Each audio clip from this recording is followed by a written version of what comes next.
బాబాయ్ గారు నమస్కారం అండి. ఇటు బళ్ళారి చౌరస్తా నుంచి అటు వై జంక్షన్ మీదుగా బళ్ళారి రోడ్డు వైపుగా వెళ్దాం రండి. మధ్యలో Surat to Chennai express highway ఎదురవుతుంది. అది దాటి పెంచుకలపాడు నుంచి ఇటు కుడివైపుకు నేరుగా వెళ్తే గూడూరు మండలము 16 కిలోమీటర్లలోనే సీబెలగల్ మండలం కూడా. ఇంకా వచ్చేసాంలేండి. ఇదిగో ఇదే బాబాయ్ వెంచర్, ఎస్ఆర్ కాలనీ. మొత్తం 3 ఎకరాల్లో ఉంది బాబాయ్. గ్రామ పంచాయత్ అప్రూవల్ వెంచర్ అండి. మరి ప్లాట్ల విషయానికి వస్తే వెంచర్ మొత్తం 20-60 బిట్ల ప్లాట్లే అండి. అంటే 2.75 సెంట్లు ఉంటుంది. అలా 65 ప్లాట్లు ఉన్నాయి బాబాయ్. అన్ని ఈస్ట్ ఫేస్ కే ఉన్నాయి విత్ ఇండిపెండెంట్ రోడ్స్. వెంచర్ లో 20 ఫీట్ల ఎంటరింగ్ రోడ్డు, 18 ఫీట్ల ఇంటర్నల్ రోడ్లు. ప్రైస్ విషయానికి వస్తే ఓనర్ గారు సెంటు 2 లక్షలు చెప్తున్నారు.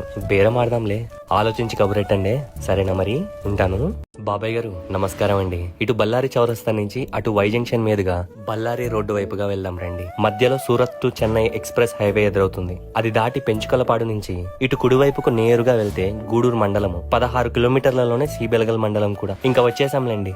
ఇదిగో ఇదే బాబాయ్ వెంచర్, ఎస్ఆర్ కాలనీ. మొత్తం 3 ఎకరాల్లో ఉంది బాబాయ్. గ్రామ పంచాయత్ అప్రూవల్ వెంచర్ అండి. మరి ప్లాట్ల విషయానికి వస్తే వెంచర్ మొత్తం 20-60 బిట్ల ప్లాట్లే అండి.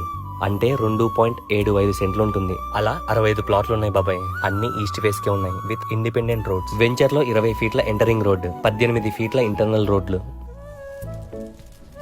ప్రైస్ విషయానికి వస్తే ఓనర్ గారు సెంటు 2 లక్షలు చెప్తున్నారు. బేరం ఆడదాంలే, ఆలోచించి కబురెట్టండి. సరేనా మరి, ఉంటాను.